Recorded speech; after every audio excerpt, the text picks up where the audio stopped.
overwhelming American military power, air, land, and sea, was used to launch a spectacular assault. And it was an assault like people have not seen since World War II. It was a force against a heavily fortified military fortress in the heart of Caracas to bring outlaw dictator Nicolas Maduro to justice. This was one of the most stunning, effective, and powerful displays of American military might and competence in American history. And if you think about it, we've done some other good ones, like the attack on Soleimani, the attack on al-Baghdadi, and the obliteration and decimation of the Iran nuclear sites just recently in an operation known as Midnight Hammer.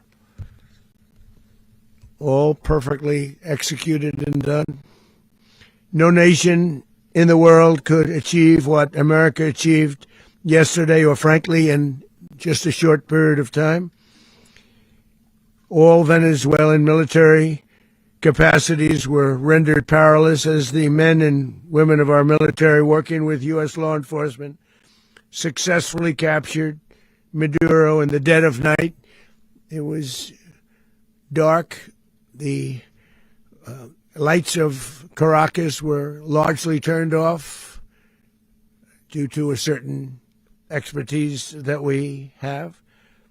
It was dark and it was deadly. But captured along with his wife, Celia Flores, both of whom now face American justice. Maduro and Flores have been indicted in the Southern District of New York, it's Jay Clayton, for their campaign of deadly narco-terrorism against the United States and its citizens. I want to thank the men and women of our military who achieved such an extraordinary success overnight with breathtaking speed, power, precision, and competence. You rarely see anything like it. You've seen some raids in this country that didn't go so well. They were an embarrassment. If you look back to Afghanistan, or if you look back to the Jimmy Carter days, they were different days. We're a respected country again, like never before. These highly trained warriors, operating in collaboration with U.S. law enforcement, caught them in a very ready position. They were waiting for us. They knew we had many ships out in the sea, just sort of waiting. They knew we were coming. So they were in what's called a ready position. But they were completely overwhelmed and very quickly incapacitated. If you would have seen what I saw last night, you would have been very impressed. I'm not sure that you'll ever get to see it, but it was an incredible thing to see. Not a single American service member was killed, and not a single piece of American equipment was lost. We had many helicopters, many planes, many people involved in that fight. But think of that, not one piece of military equipment was lost, not one service member was, more importantly, killed. The United States military is the strongest and most fearsome military on the planet by far. With capabilities and skills our enemies can scarcely begin to imagine. We have the best equipment anywhere in the world. There's no equipment like what we have. And you see that even if you just look at the boats. You know, we've knocked out 97% of the drugs coming in by sea. 90%. Each boat kills on average, 25,000 people. We knocked out 97%. And those drugs mostly come from a place called Venezuela. We're going to run the country until such time as we can do a safe, proper, and judicious transition. So we don't want to be involved with having somebody else get in, and we have the same situation that we had for the last long period of years. So we are going to run the country until such time as we can do a safe, proper, and judicious transition, and it has to be judicious because that's what we're all about. We want peace, liberty, and justice for the great people of Venezuela, and that includes many from Venezuela that are now living in the United States and want to go back to their country. It's their homeland. We can't take a chance that somebody else takes over Venezuela that doesn't have the good of the Venezuelan people in mind. We've had decades of that. We're not going to let that happen.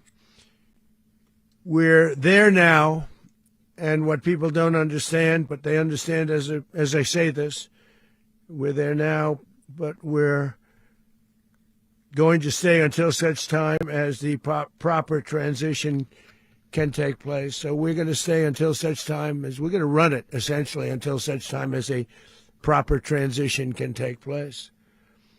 As everyone knows, the oil business in Venezuela has been a bust, a total bust, for a long period of time.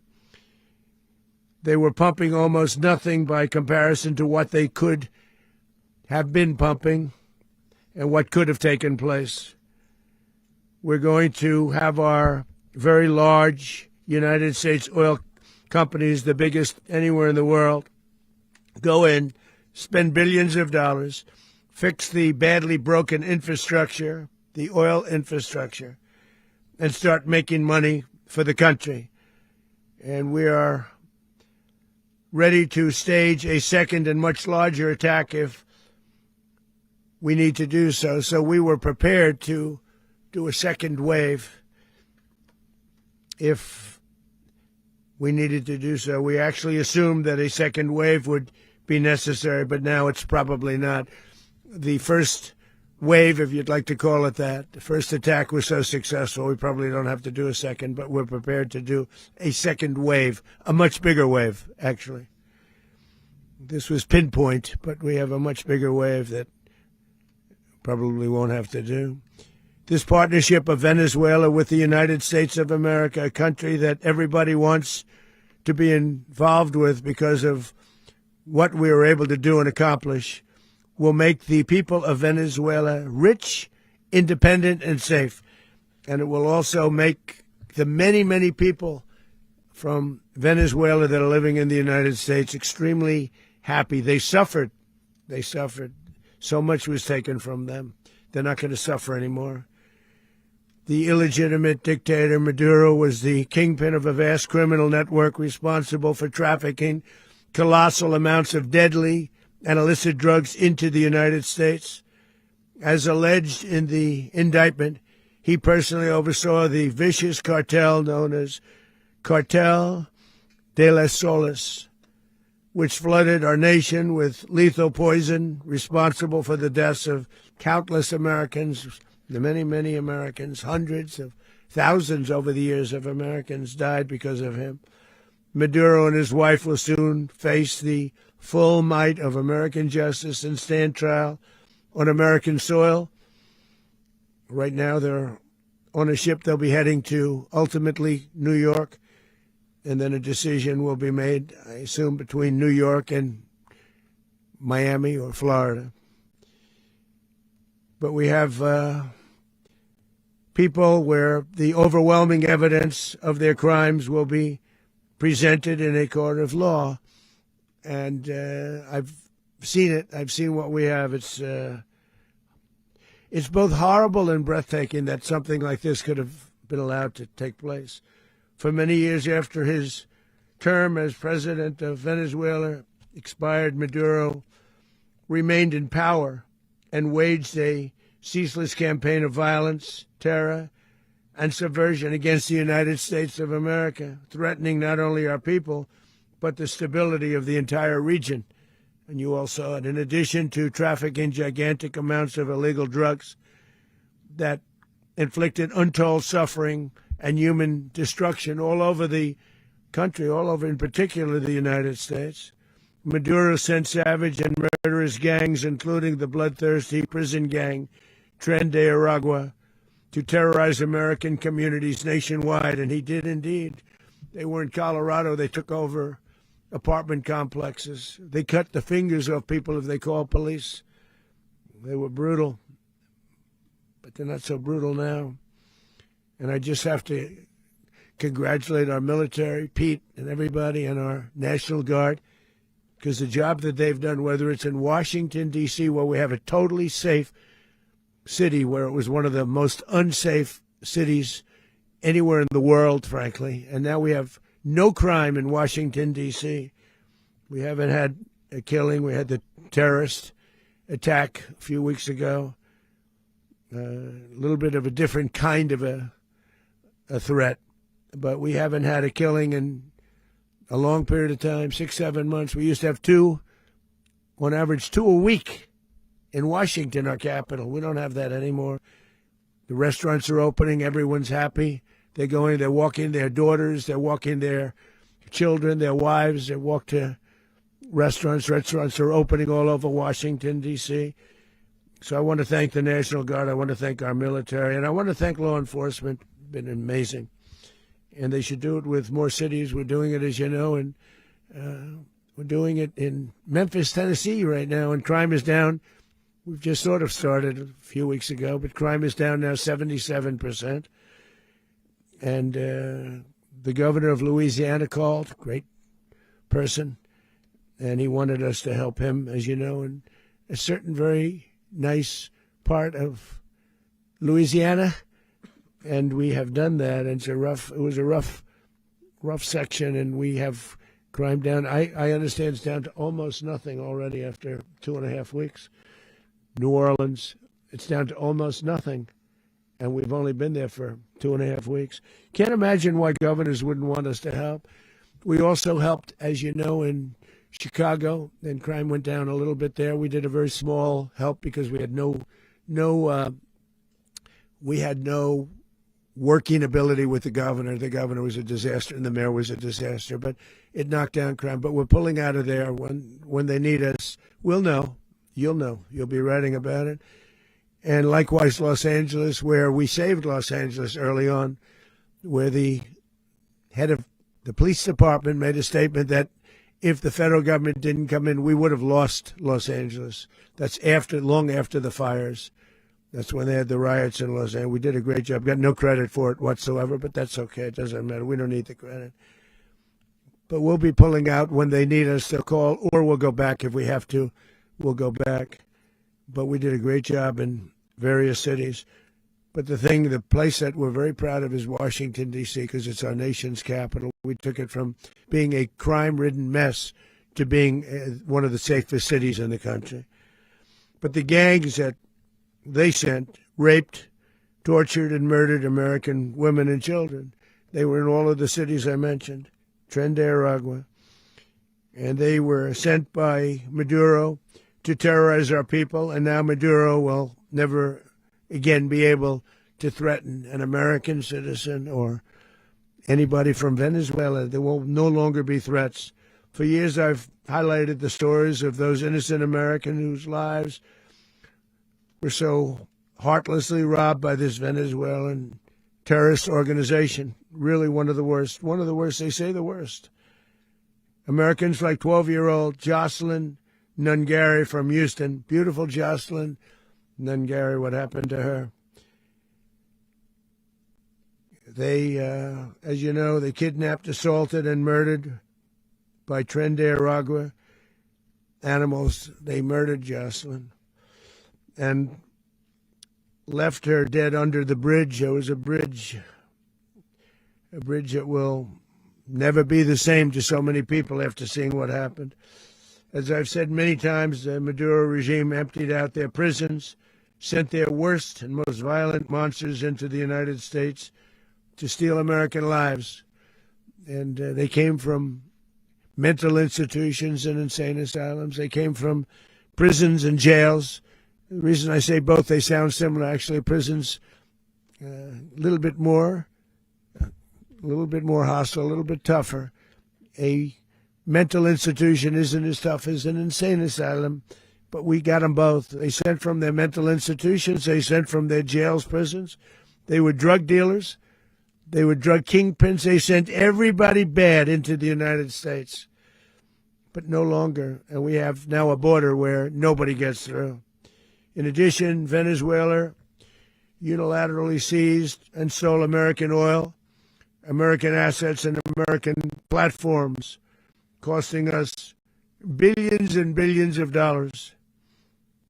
They did this a while ago, but we never had a president that did anything about it. They took all of our property. It was our property. We built it. And we never had a president that decided to do anything about it. Instead, they fought wars that were 10,000 miles away. We built Venezuela oil industry with American talent, drive, and skill, and the socialist regime stole it from us during those previous administrations, and they stole it through force. This constituted one of the largest thefts of American property in the history of our country. Considered the largest theft of property in the history of our country. Massive oil infrastructure was taken like we were babies, so we didn't do anything about it. I would have done something about it. America will never allow foreign powers to rob our people or drive us back into and out of our own hemisphere. That's what they did. Furthermore, under the now deposed dictator Maduro, Venezuela was increasingly hosting foreign adversaries in our region and acquiring menacing offensive weapons that could threaten U.S. interests and lives. And they used those weapons last night. Potentially in league with the cartels operating along our border. All of these actions were in gross violation of the core principles of American foreign policy, dating back more than 2 centuries, and not anymore. All the way back, it dated to the Monroe Doctrines, and the Monroe Doctrine is a big deal, but we've superseded it by a lot, by a real lot. They now call it the Donroe Document. I don't know. It's Monroe Doctrine. We sort of forgot about it. It was very important, but we forgot about it. We don't forget about it anymore. Under our new national security strategy, American dominance in the Western Hemisphere will never be questioned again. Won't happen. So just in concluding, for decades, other administrations have neglected or even contributed to these growing security threats in the Western Hemisphere. Under the Trump administration, we are reasserting American power in a very powerful way in our home region. And our home region is very different than it was just a short while ago. The future will be, and we did this in my first term. We had great dominance in my first term, and we have far greater dominance right now. Everyone's coming back to us. The future will be determined by the ability to protect commerce and territory and resources that are core to national security. These are core to our national security. Just like tariffs are, they've made our country rich, and they've made our national security strong, stronger than ever before. But these are the iron laws that have always determined global power, and we're going to keep it that way. We will secure our borders. We will stop the terrorists. We will crash the cartels, and we will defend our citizens against all threats, foreign and domestic. Other presidents may have lacked the courage or whatever to defend America, but I will never allow terrorists and criminals to operate with impunity against the United States. This extremely successful operation should serve as warning to anyone who would threaten American sovereignty or endanger American lives. Very importantly, the embargo on all Venezuelan oil remains in full effect. The American Armada remains poised in position, and the United States retains all military options until United States demands have been fully met and fully satisfied. All political and military figures in Venezuela should understand what happened to Maduro can happen to them, and it will happen to them if they aren't just, fair, even to their people. The dictator and terrorist, Maduro, is finally gone, and Venezuela people are free. They're free again. It's been a long time for them, but they're free. America is a safer nation. This morning, It's a prouder nation this morning because it didn't allow this horrible person and this country that was doing very bad things to us. It didn't allow it to happen. And the Western Hemisphere is right now a much safer place to be. So I want to thank everybody for being here. I want to thank General Raisin Kane. He's a fantastic man. I've worked with a lot of generals. I worked with some I didn't like. I worked with some I didn't respect. I worked with some that just weren't good. But this guy is fantastic. I watched last night one of the most precise attacks on sovereignty. I mean, it was an attack for justice. And I'm very proud of him, and I'm very proud of our Secretary of War, Pete Hegseth, who I'm going to ask to say a few words. Thank you very much.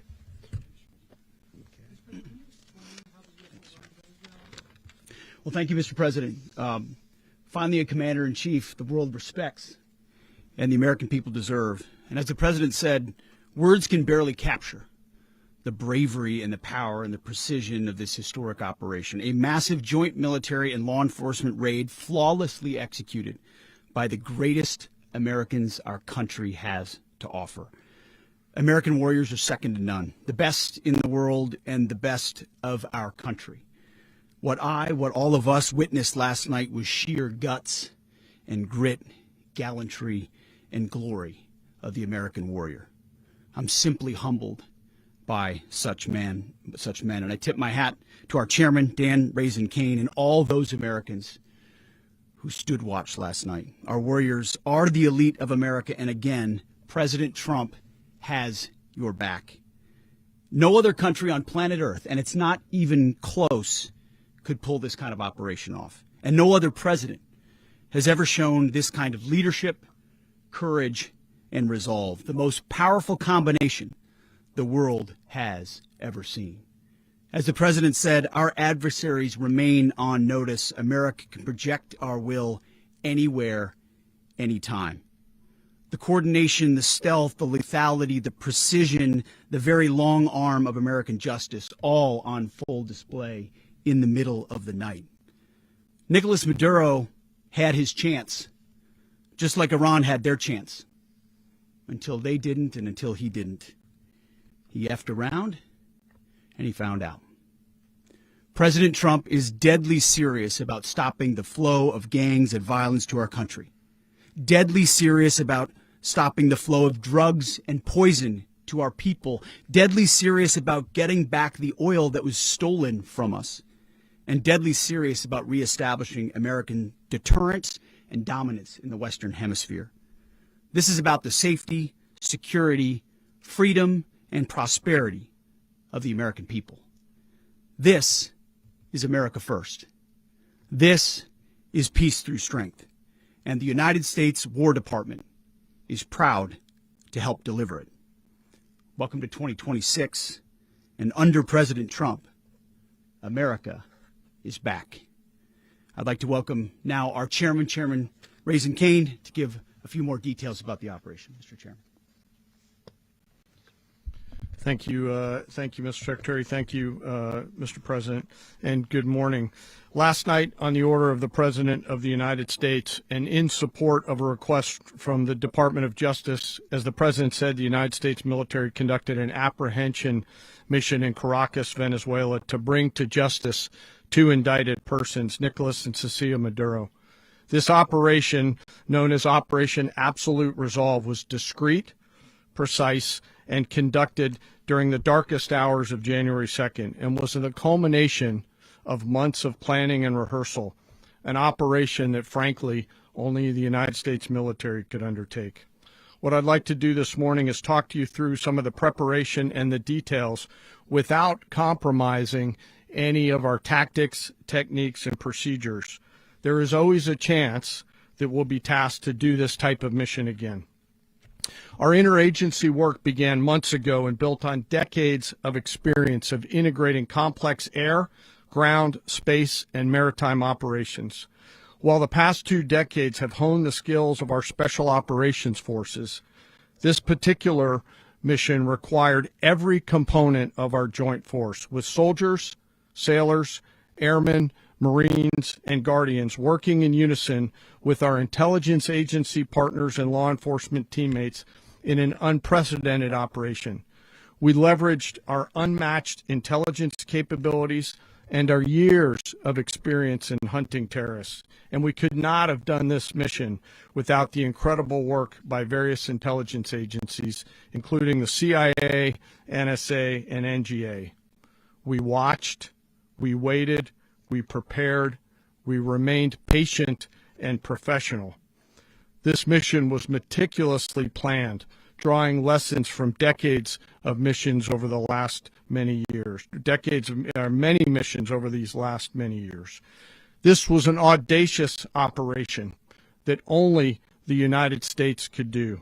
It required the utmost of precision and integration within our joint force.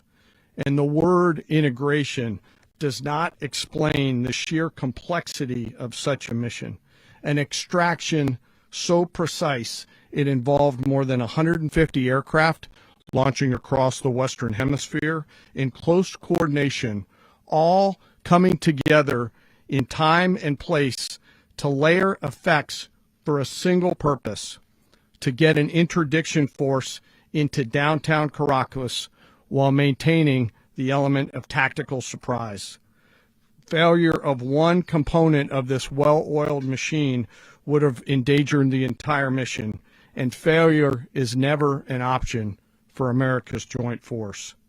Those in the air over Caracas last night were willing to give their lives for those on the ground and in the helicopters. Let me talk a little bit about the preparation. After months of work by our intelligence teammates to find Maduro and understand how he moved, where he lived, where he traveled, what he ate, what he wore, what were his pets, in early December, our force was set pending a series of aligned events.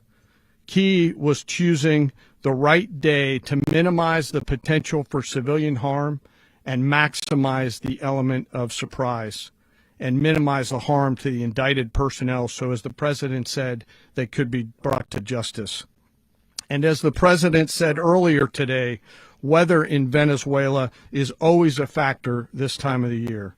And over the weeks through Christmas and New Year's, the men and women of the United States military sat ready, patiently waiting for the right triggers to be met and the president to order us into action. Last night, the weather broke just enough, clearing a path that only the most skilled aviators in the world could maneuver through. Ocean, mountain, low cloud ceilings. But when tasked with a mission, this organization does not quit. At 10:46 p.m. Eastern Time last night, the president ordered the United States military to move forward with this mission. He said to us, and we appreciate it, Mr. President, good luck and Godspeed. And those words were transmitted to the entire joint force. Over the course of the night, aircraft began launching from 20 different bases on land and sea across the Western Hemisphere. In total, more than 150 aircraft, bombers, fighters, intelligence, reconnaissance, surveillance, rotary wing were in the air last night. Thousands and thousands of hours of experience were airborne. Our youngest crew member was 20, and our oldest crew member was 49, and there's simply no match for American military might.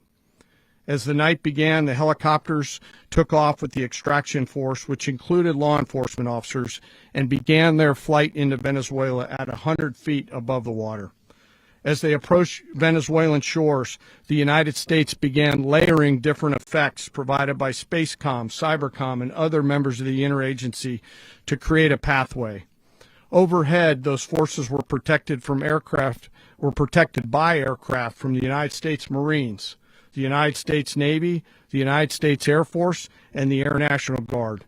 The force included F-22s, F-35s, F-18s, EA-18s, E-2s, B-1 bombers, and other support aircraft, as well as numerous remotely piloted drones. As the force began to approach Caracas, the Joint Air Component began dismantling and disabling the air defense systems in Venezuela, employing weapons to ensure the safe passage of the helicopters into the target area. The goal of our air component is, was, and always will be to protect the helicopters and the ground force and get them to the target and get them home. As the force crossed the last point of high terrain where they'd been hiding in the clutter, we assessed that we had maintained totally the element of surprise. As the helicopter force ingressed towards the objective at low level, we arrived at Maduro's compound at 1:01 a.m. Eastern Standard Time, or 2:01 a.m. Caracas local time, and the apprehension force descended into Maduro's compound and moved with speed, precision, and discipline towards their objective and isolated the area to ensure the safety and security of the ground force while apprehending the indicted persons. On arrival into the target area, the helicopters came under fire, and they replied with that fire with overwhelming force in self-defense. One of our aircraft was hit but remained flyable, and as the President said earlier today, all of our aircraft came home, and that aircraft remained flyable during the rest of the mission. As the operation unfolded at the compound, our air and ground intelligence teams provided real-time updates to the ground force, ensuring those forces could safely navigate the complex environment without unnecessary risk. The force remained protected by overhead tactical aviation. Maduro and his wife, both indicted, gave up and were taken into custody by the Department of Justice, assisted by our incredible U.S. military with professionalism and precision, with no loss of U.S. life. After securing the indicted persons, the force began to prep for departure. Helicopters were called in to exfiltrate the extraction force, while fighter aircraft and remotely piloted aircraft provided overhead coverage and suppressive fire. There were multiple self-defense engagements as the force began to withdraw out of Venezuela. The force successfully exfiltrated and returned to their afloat launch bases, and the force was over the water at 3:29 a.m. Eastern Standard Time with indicted persons on board. And both Maduro and his wife were embarked aboard the USS Iwo Jima. In closing, what we've witnessed today is a powerful demonstration of America's joint force. We think, we develop, we train, we rehearse, we debrief, we rehearse again and again, not to get it right, but to ensure that we cannot get it wrong. Our jobs are to integrate combat power so when the order comes, we can deliver overwhelming force at the time and the place of our choosing against any foe anywhere in the world. I am immensely proud today of our joint force and filled with gratitude to represent them here today. There is simply no mission too difficult for these incredible professionals and the families that stand by them and support them.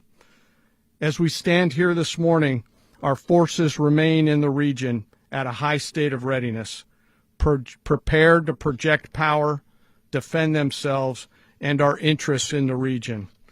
This operation is a testament to the dedication and unwavering commitment to justice and our resolve to hold accountable those who threaten peace and stability.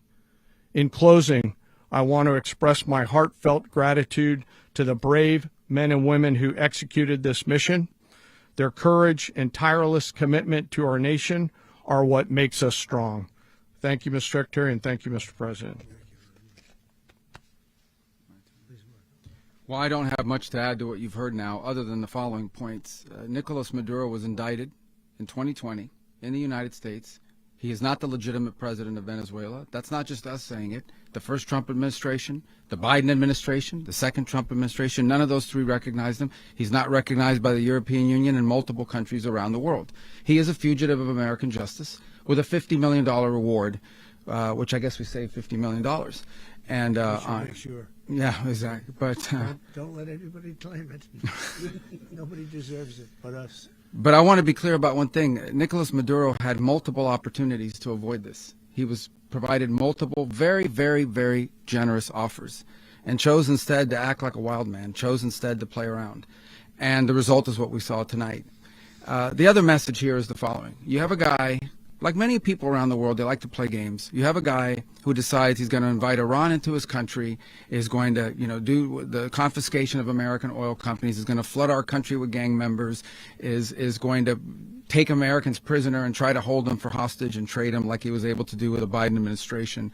Basically likes to play games all this time and thinks nothing's going to happen. And I hope what people now understand is that we have a president. The 47th president of the United States is not a game player. When he tells you that he's going to do something, when tells you he's going to address a problem, he means it. He actions it.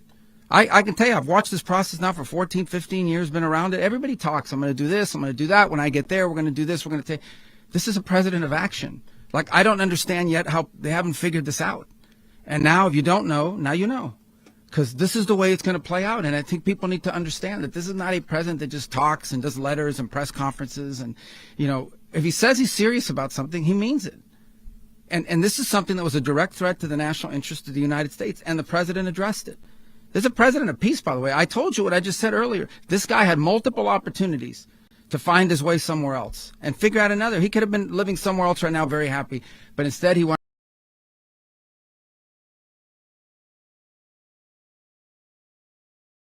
to play big boy. And so now, he's got other sets of problems on his hands. And but I think the message here should be for the world. Look, the president doesn't go out looking for people to pick fights with. He's not generally wants to get along with everybody. We'll talk and meet with anybody. But don't play games. Don't play games with this president's in office, because it's not going to turn out well. And so I hope that, I guess that lesson was learned last night, and we hope it'll be instructive moving forward. Is that a message for Cuba, Mr. President?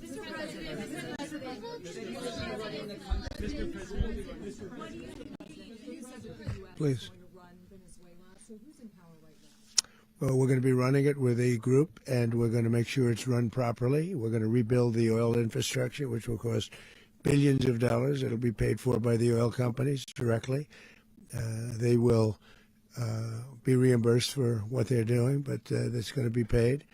And we're going to get the oil flowing the way it should be. As you know, it was just a minor flow. It was actually a minor flow for what they have. But we're going to run it properly, and we're going to make sure the people of Venezuela are taken care of. We're going to make sure the people that were forced out of Venezuela by this thug are also taken care of. President, does the U.S. running the country mean that U.S. troops will be on the ground? How will that work? Well, they always say boots on the ground. So we're not afraid of boots on the ground if we have to have. We had boots on the ground last night at a very high level, actually. We're not afraid of it. We don't mind saying it. But we're going to make sure that that country is run properly. We're not doing this in vain. This is a very dangerous attack. This is an attack that could have gone very, very badly. Could have gone very badly. We could have lost a lot of people last night. We could have lost a lot of dignity. We could have lost a lot of equipment. The equipment is less important, but we could have lost a lot. And we're going to make sure that this is proper. We're there now. We're ready to go again if we have to. We're going to run the country right. It's going to be run very judiciously, very fairly. It's going to make a lot of money. We're going to give money to the people. We're going to reimburse people that were taken advantage of. We're going to take care of everybody.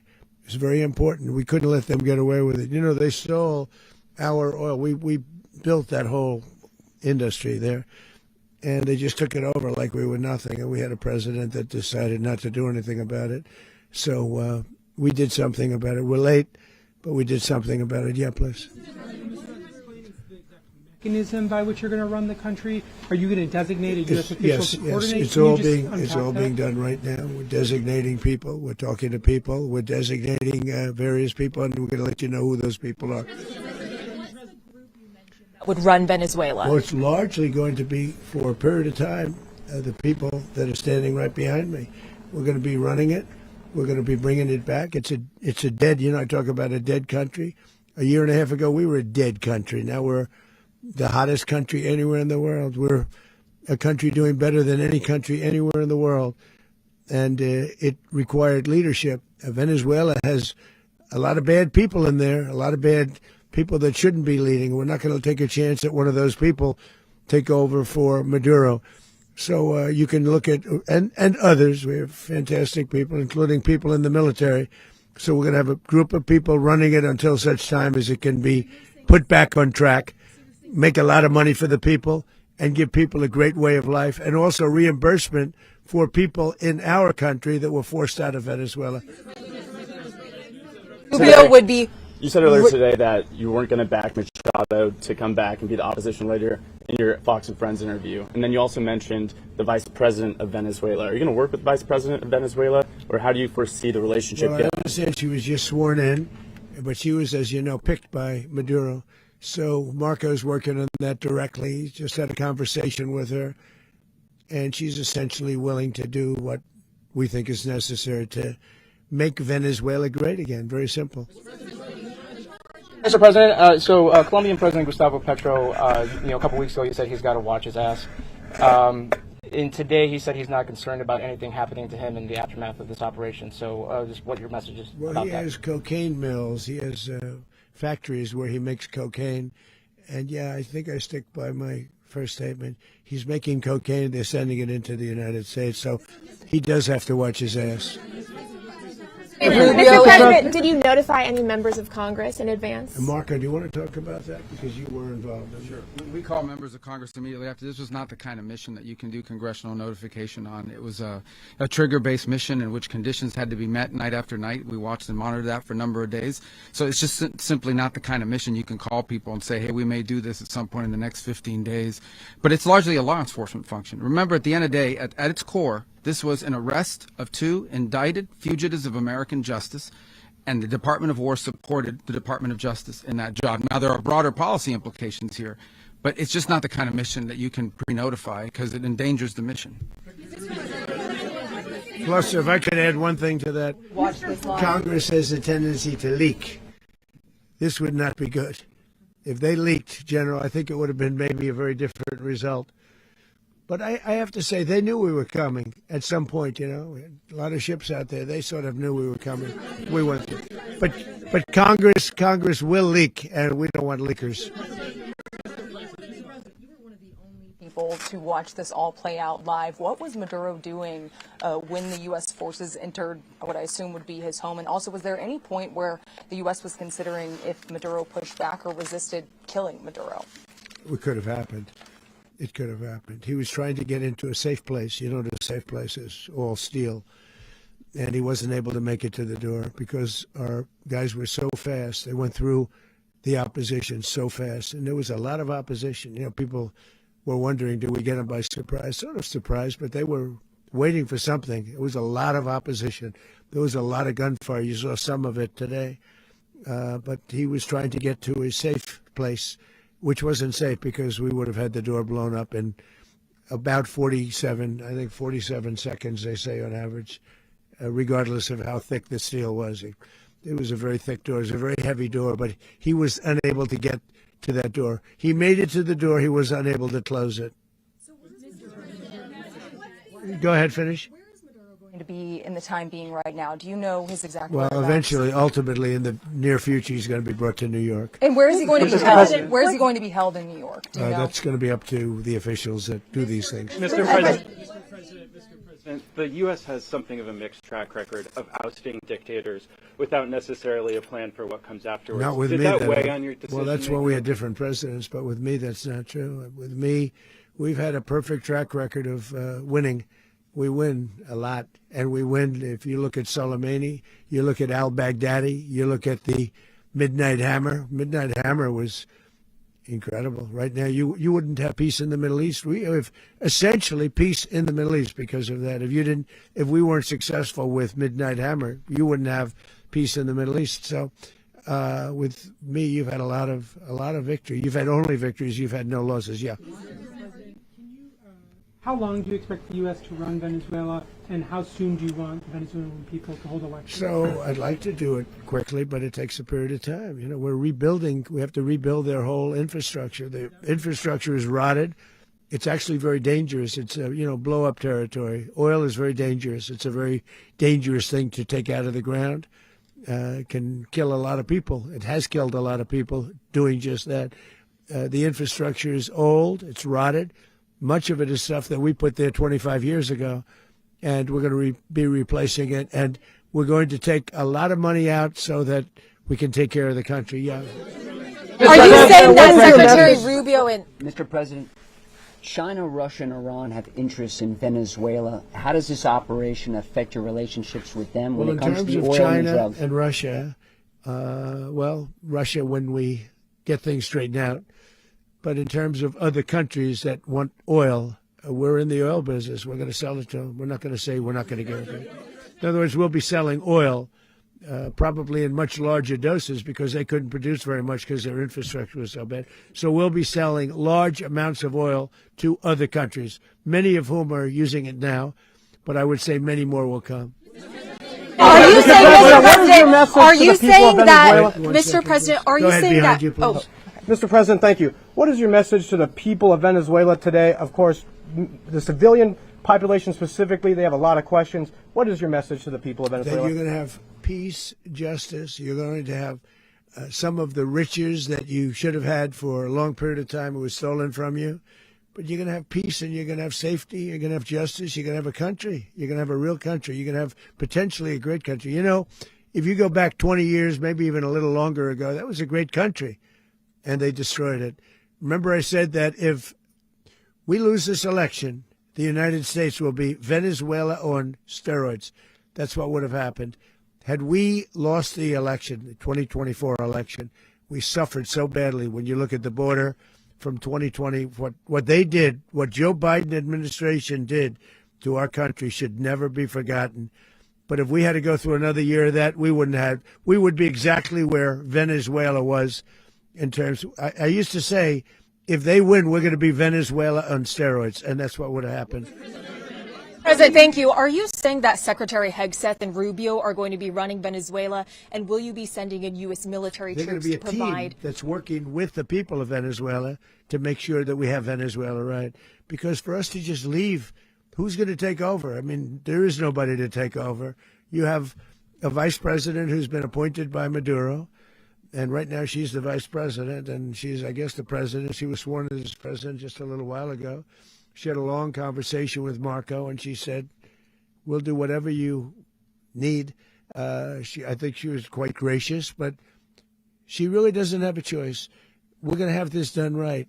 We're not going to just do this with Maduro, then leave like everybody else, leave and say, let it go to hell. If we just left, it has zero chance of ever coming back. We'll run it properly. We'll run it professionally. We'll have the greatest oil companies in the world go in and invest billions and billions of dollars and take out money, use that money in Venezuela. And the biggest beneficiary are going to be the people of Venezuela. And also, I can't stress this strongly enough, the people that got thrown out of Venezuela that are now in the United States. And frankly, some want to stay and some probably want to go back. Yeah. The country, and were any of the detained Americans? Well, right now they're very protected because nobody's going to mess with us. They're very protected. The people of, and we let them know that you better not touch one of them. And are you concerned that bad elements of the Maduro regime will remain in place? Well, we know who they are. We're on them, and they're acting much differently now than they would have acted 2 days ago. Okay, wait, behind you, please. Mr. President, why is running a country in South America America first? Well, I think it is because we want to surround ourselves with good neighbors. We want to surround ourselves with stability. We want to surround ourselves with energy. We have tremendous energy in that country. It's very important that we protect it. We need that for ourselves. We need that for the world. And we want to make sure we can protect it. Yes, sir. Please, go ahead. Yeah, is there a message here for Cuba and Diaz-Canel? Well, Cuba is an interesting case. Cuba is, not doing very well right now. That system has not been a very good one for Cuba. The people there have suffered for many, many years. And I think Cuba is going to be something we'll end up talking about because Cuba is a failing nation right now, very badly failing nation. And we want to help the people. It's very similar in the sense that we want to help the people in Cuba, but we want to also help the people that were forced out of Cuba and living in this country. Do you want to say something about that, Marco, please? Well, I mean, I just gave you a statement a few minutes ago about you know, when the president speaks, you should take him seriously. So suffice it to say, you know, Cuba is a disaster. It's run by incompetent, senile men, and in some cases, not senile but incompetent nonetheless. It has no economy. It's in total collapse. And by the way, you know, they were, you know, all of the guards that helped protect Maduro, this is well known, their whole spy agency, all that were full of Cubans. I mean, they basically, it's amazing. This poor island took over Venezuela in some cases. One of the biggest problems the Venezuelans have is they have to declare independence from Cuba. They tried to basically colonize it from a security standpoint. So, yeah, look, if I lived in Havana and I was in the government, I'd be concerned, at least a little bit. Cutting off the oil flow to Cuba from Venezuela? Well, the president already announced a week ago that anything that's sanctioned, it's sanctioned oil, it's not going to be allowed to get there. So that's a pre-existing. The answer is yes. Yes.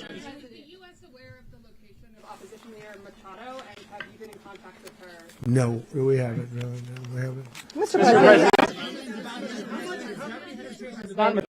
President, on Monday. Oh, I think it would be very tough for her to be the leader. She doesn't have the support within or the respect within the country. She's a very nice woman, but she doesn't have the respect. Mr. President, is it possible that the U.S. ends up administrating Venezuela for years? You know, well, you know, it won't cost us anything because the money coming out of the ground is very substantial. So it's not going to cost us anything. We will. Well, we want safety there. We want to be surrounded by countries that aren't housing all of our enemies all over the world. That's what was happening, and you don't want to have that. But we're going to be rebuilding, and we're not spending money. The oil companies are going to go in. They're going to spend money. We're going to take back the oil that, frankly, we should have taken back a long time ago. A lot of money is coming out of the ground. We're going to get reimbursed for all of that. We're going to get reimbursed for everything that we spend. So it's going to be a very important. This is a very big evening that took place last night. We have to be surrounded by safe, secure countries, and we also have to have energy. Very important. We have to have energy that's real energy, not where they're getting 4% and 5% of the energy out of the ground. You take a look. It was such a disaster. So what's going to happen with Venezuela, I think, over the next period of a year, is going to be a great thing, and the people of Venezuela will be the biggest beneficiaries. Going to send in the U.S. military. Mr. President, thank you. What did you last speak to Maduro about when you spoke? And is the U.S. Well, I don't want to get into the Venezuela? conversations, but I did have conversations with him, and I said, you got to surrender. And I actually thought he was pretty close to doing so, but now he wished he did, yeah. You said that Maduro is responsible for drug trafficking. You recently pardoned the former president of Honduras who was convicted of many drug trafficking. Can you explain how these two situations are different? And would you ever pardon Maduro? I endorsed, as you know, the winning president, the man who won in Honduras. I endorsed the man who won in Chile. I endorsed the man who won in Argentina. And we are doing very well with that whole group. What the man that I pardoned was, if you could equate it to us, he was treated like the Biden administration treated a man named Trump. That didn't work out too well for them. This was a man who was persecuted very unfairly. He was the head of the country. He was persecuted very unfairly. And there are a number of them. And we felt that it was a very unfair situation that happened to him. He's also a party member of the man who won. So obviously the people liked what I did. And one of the reasons that was done is because of the fact that the party in power felt very strongly that that man was treated very badly.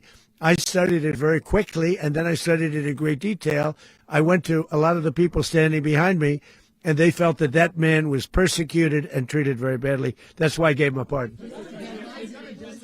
You referenced boots on the ground earlier. Can you just sort of button this up? Do you envision the U.S. military having a presence in Venezuela as the U.S. runs that country? No, we're going to have a presence in Venezuela as it pertains to oil, because we have to have, we're sending our expertise in.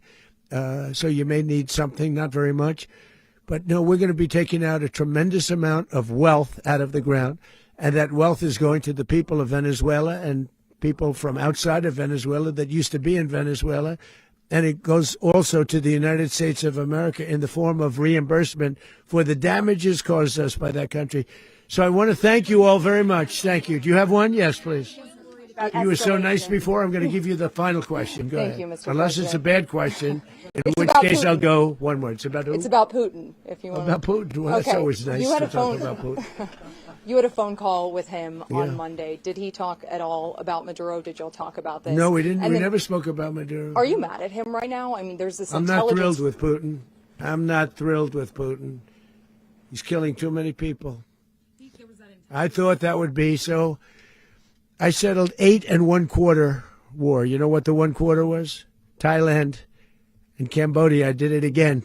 They broke out, and I did it in about 5 hours, and I settled it. I'm giving myself 1/4, so I'm up to now 8 1/4. In other words, I settled the war, but then they broke out. They had a pretty bad breakout over the last 4 days. I got them to go back to peace. So I only give 1/4. I thought the easiest one would be, one of the easier ones would be Russia, Ukraine. It's not. And they both have done some pretty bad things. And look, that's Biden's war. That's not my war. But I want to stop the lives. Did you see where last month, 30,000, it was 27,000 the month before.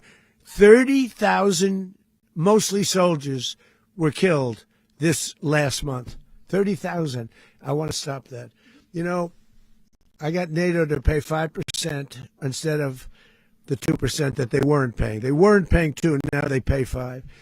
And we send them a lot of munitions. We send them a lot of things, missiles and various other things, a lot.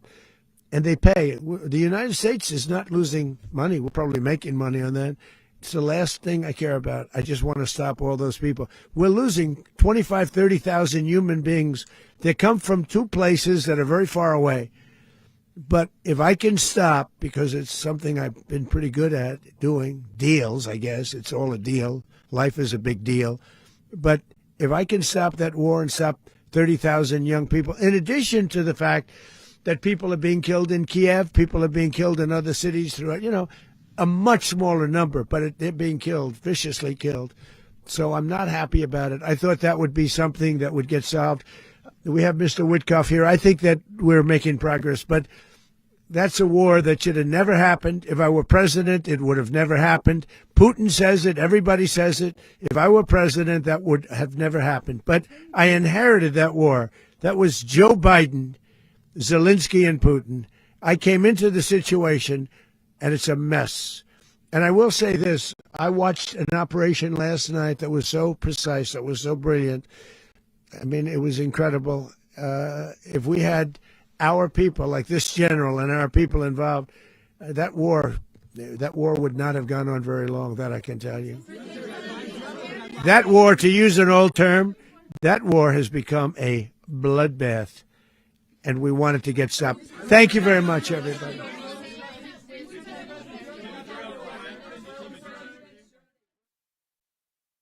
Mkuu wa chuo cha Kilimanjaro Institute of Technology and Management kilichopo Mwenge, Dar es Salaam na chenye ithibati na usajili wa NACTIVATE namba regi mkwaju ANE mkwaju 029 anapenda kuwatangazia ofa maalum wahitimu wote wa kidato cha 4 mwaka 2025 kwa kozi mbalimbali zikiwemo Computer Application, ICT for Beginners, CCTV Camera, Video Production, Graphic Design pamoja na mapishi ya vyakula vya Kichina. Kozi hizi zitaanza tarehe 5 mwezi wa kwanza mwaka 2026. Kumbuka, umalizapo mafunzo ya mapishi ya vyakula vya Kichina, tutakupatia ajira ndani ya mwezi mmoja. Pia muhula mpya wa masomo wa kozi za IT, Hotel Management na Front Office utaanza tarehe 14 Januari 2026. Kwa maelezo zaidi, piga simu namba 0754864361 au 0715075840. KITM, elimu na ujuzi kwa maendeleo ya uchumi.